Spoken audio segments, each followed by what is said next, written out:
Now there is a question that I want to ask: is eBay dropshipping even allowed? I'm going to break it down right now. Dropshipping as product sourcing is a way of selling items on eBay where you fulfill orders directly from a wholesale supplier. Is allowed on eBay without ever handling the items yourself. Dropshipping. Remember, if you use dropshipping, you are still responsible for the safe delivery of the item and the buyer's satisfaction with the product. So eBay is basically saying that they don't mind if you dropship.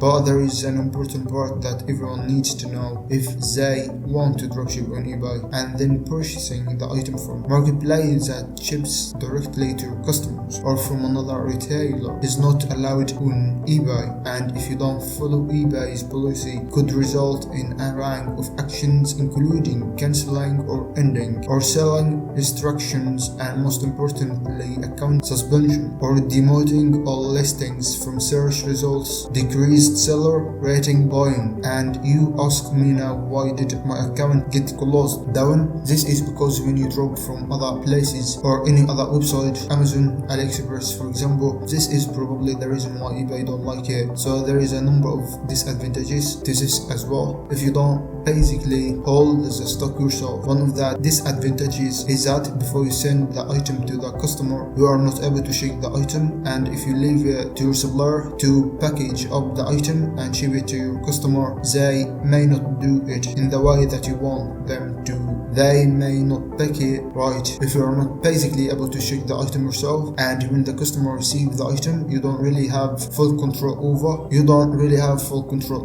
how your customer is going to react. So you need to decide to import the stock yourself, so that to be able to package it in the way that you want and take a look on it before it reaches the customer, and you will know how pieces of a specific product that you have on hand at any time. Another thing that you don't want to do is sell an item on your eBay store and then the supplier returns around and say that they don't have any more left in stock. It actually affects your account, and eBay don't like this because you now have to refund the pair on eBay. So this is another reason why I decided to import the stock before I actually sell it, that I can have it in my house. So if I know that I have only got 2 left, I turn around and tell them that I don't have any more left in stock, and I am able to set the amount to on my eBay store so that I don't end up selling to a customer. Another reason that I want to say it to you is why I decided to import stock rather than dropship. It's gonna cost me more in the long run. In the short term, if I choose to go down the dropshipping route, it might be cheaper, but each individual unit or product is going to cost you less than if you was a dropship. If I bought 20 pieces of a specific product, for example, it might cost me $4 per unit, whereas if I was to dropship that same item one by one from the supplier, it might cost me $6 per unit. I found the winning product. I know that I'm going to be able to sell each one. I would rather buy it in bulk, and before it reaches the customer, you need to make sure it looks nice, and it's definitely going to cost you in the short term. In the long run, you make more money because if you buy in bulk, the item is going to be cheaper. I hope you enjoyed the video. Please don't forget to subscribe and hit the bell notification so don't miss out any of my future videos, and don't forget to make a quick like and make a comment below. Stay safe and goodbye.